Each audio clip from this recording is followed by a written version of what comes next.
కెరియర్‌లో ఎంత ట్రై చేసినా కూడా ముందుకెళ్ళలేరు. మళ్ళీ పడిపోతుంటారు, మళ్ళీ లేస్తుంటారు. మరి ప్రొఫెషన్‌లో స్థిరత్వం రావాలి అంటే ఏ దేవుణ్ణి వేడుకోవాలి? మంచిదే. ఇప్పుడు ప్రతిదానికి దేవుడి మీదకి పడకూడదు. ఆ! మీరు గమనించండి. ఒక్కొక్కటి జాతకంలో వ్యాపారం సూట్ అవుతుంది. హ్మ్. ఒక్కొక్కటి జాతకంలో ఉద్యోగమే సూట్ అవుతుంది. ఆ! అది ఫస్ట్ జాతకాన్ని బట్టి తెలిసిపోతుంది. అంటే జాతకంలో ఉండేటువంటి ధనస్థానము, ఆ! తనుస్థానము, భాగ్యస్థానము, రాజ్యస్థానము, దశాంశ చక్రంలో ఉండేటువంటి కొన్ని స్థానాలు, ఆ! అలాగే కర్మకారకుడు, కర్మస్థానాధిపతి, కర్మస్థానస్థిత గ్రహాలు ఇన్ని మనం చూసుకుంటేనే కానీ ఒక వ్యక్తి యొక్క ప్రొఫెషన్ని మనం నిర్ణయించలేం. ఓకే. అవి చూసుకుని అవి ఏ రకంగా ఉన్నాయి అన్నది దృష్టిలో పెట్టుకుని, ఒరే బాబు పలానా నువ్వు ఉద్యోగం చేస్తున్నావు కదా, ఇందులో పెద్ద రేణింపు ఉండదు, నీకు ఇంత దశ జరుగుతోంది, అప్పటి వరకు ఇలాగే ఉంటుంది. పొద్దున్నే ఒక ఆయనకి చెప్పాను, అమ్మ 2033 వరకు నీ ప్రొఫెషన్ ఇలాగే ఉంటుంది. 33 దగ్గర నుండి ఒక 25 సంవత్సరాలు అద్భుతంగా సాగుతుంది. కాబట్టి అప్పటి వరకు కింద మీద పడుతూ చిన్న చిత్తగా ఉద్యోగాలే చేస్తావు. వ్యాపారం జోలికి వెళ్ళకు, వ్యాపారం లాభించదు, అనవసరమైన డబ్బు ఖర్చు అని మొహం మీద చెప్పేశాడు. అలా చెప్పేస్తే గొడవ ఉండదు. అరే నీకు బాగుంటుందిరా బాబాయ్, పలానా జపం చేయి, దానం చేయి, హోమం చేయి అన్నాను అనుకోండి, వాడికి అదేం వర్కౌట్ అవ్వదు. వాడు ఎప్పుడైనా కనబడితే నేను మొహం చాటేసింది తిరగాలి. అంతే కదా. అందుకని ఉన్నట్టు చెప్పేస్తే బెటర్. రుణ విమోచనేశ్వరుడు ఉంటాడా గురుగారు? అవును, అది మనమే చెప్పుకున్నాం. అవునా? నేనే కాశీ గురించి చెప్తూ మీకు చెప్పాను. చాలా మంది అడిగారు. తర్వాత ఓ పెద్ద జడ్జి గారు నాకు ఫోన్ చేసి బెంగళూరు నుండి, ఏమంటే మీ వీడియో చూసాను, రుణ విమోచనేశ్వరుడు గుడి ఎక్కడుంది అని చెప్పి చాలా సార్లు అడిగారు. మరి తర్వాత నేను చెప్పలేకపోయాను. మణికర్ణిక ఘాట్ దగ్గరలోనే ఆయన రుణ విమోచనేశ్వరుని యొక్క క్షేత్రం ఉన్నది. మీరు నెట్ లో అక్కడికి వెళ్ళి గూగుల్ మ్యాప్ లో వచ్చేస్తుంది. ఇది వరకు అంటే అందరినీ అడిగి వెళ్ళాలి. లేదు, త్రయంబకేశ్వర క్షేత్రంలో రుణ విమోచనేశ్వరుడి యొక్క దేవాలయం ఉంటుంది. ఉంది. అక్కడ ఏమంటే ప్రత్యేకించి కందిపప్పుతోటి అభిషేకం చేస్తారు. ఓకే. చేస్తే అప్పుడు వారికి రుణ విమోచనం అనేటువంటిది కలుగుతుంది. ఓకే. అంటే దీర్ఘకాలికంగా అప్పుల బాధలు తీరట్లేదు అని బాధపడేటువంటి వారికి అది తీరుతుంది. ఎందుకంటే చాలా మంది వడ్డీలు కూడా కట్టలేక ఆత్మహత్యలు చేస్తున్నారు. వారికి అది ఉపయోగపడుతుంది. రుణ విమోచనుడు కాపాడుతాడు. ఖచ్చితంగా. ఓకే గురుగారు, నేను చాలా బిజినెస్ చూశాను, సూపర్ హిట్గా నడుస్తుంటాయి, టక్కున పడిపోతాయి, ఎవరో కట్ చేసినట్టుగా, లైక్ నోకియా సెల్ ఫోన్ లాగా టక్కున ఆగిపోతుంది, కస్టమర్స్ రారు, బిజినెస్ ఆగిపోతుంది. దీనికి ఏంటి కారణం ఏంటి? నిజానికి ఇప్పుడు నేను చాలామంది నా దగ్గరికి వ్యాపారస్తులు వస్తే వాళ్ళ జాతకాలు చూస్తాను. ఏమంటే మా ఇంట్లో 3 ఉన్నారు కదా, మీ జాతకం బలహీనంగా ఉంది, మీ దాని మీద వద్దు, పార్ట్నర్షిప్లో వెళ్ళండి, లేదు భార్య గారి జాతకం మీద వెళ్ళండి. ఎందుకంటే ఆమె దాంట్లో లాంగ్ టర్మ్ యోగించేటువంటి దశలు నడుస్తాయి, వ్యాపారానికి అనుకూలమైన దశలు నడుస్తాయి. అందుకని ఆమె జాతకం ప్రకారం వెళ్ళండి అని చెప్తూ ఉంటాను.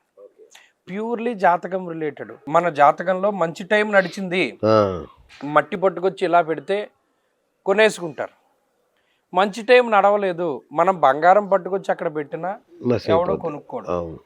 దీనికి కూడా జాతకమే. ఆ దశలు ఇంపార్టెంట్. ఏలినాటి శనులు జరిగినప్పుడు, గ్రహాలు మారుతూ ఉన్నప్పుడు, దశలు మారుతూ ఉన్నప్పుడు, దశాక్షిద్రాలు నడుస్తూ ఉన్నప్పుడు చాలా జాగ్రత్తగా. దశాక్షిద్రంలో కొంతమంది వ్యాపారాలు పెడతారు, అది ఎక్కువ కాలం రేణింపు ఉండదు, సంవత్సరం 2 ఏళ్ల వరకు ఉండి అవి క్లోజ్ అయిపోతాయి. దశాక్షిద్రం అంటే ప్యూర్లీ ఒక మలుపు. పెద్ద టర్నింగ్ ఉందనుకోండి, అది పెద్ద కారైనా చిన్న కారైనా సైకిల్ అయినా ఏమవ్వాలి, స్లో అవ్వాలి. స్లో అయ్యి మలుపు తిప్పాలి.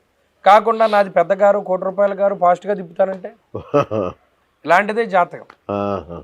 దశాక్షిద్రం అన్నది తెలుసుకోవాలి. వైద్యనాథ క్షేత్రాలు ఉంటాయి గురుగారు?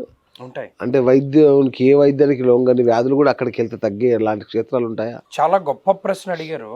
పరల్యాం వైద్యనాథంచ. ఓకే. 12 జ్యోతిర్లింగాల్లోనే వైద్యనాథేశ్వరుడు, వైద్యనాథుడు అనే జ్యోతిర్లింగం ఉన్నది. ఓకే. ప్రథమో దైవ్యోభిషకు అహీగుశ్చ సర్వా ఆంజంభయన్ సర్వా ఆశ్చయాతు ధాన్య. శివుడి నమ్మకంలో వస్తుంది. ప్రథమో దైవ్యోభిషకు. భిషక్ అంటే వైద్యుడు. ఓకే. భిషజే భవరోగిణాం. ఈ భిషక్ అనేటువంటి పదం రుద్రంలోనూ శివ సంబంధమైనటువంటి వాటిలోనూ ఎక్కువగా కనబడుతూ ఉంటుంది. ఓకే.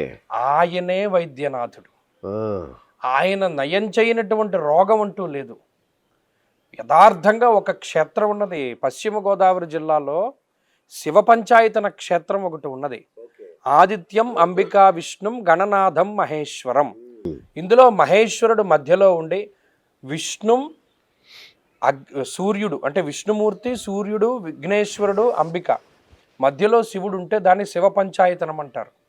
ఆ శివ పంచాయతనం కూడా ఈ పశ్చిమ గోదావరి జిల్లాలో ఉండేటువంటి దేవాలయం సద్యోజాత ముఖం.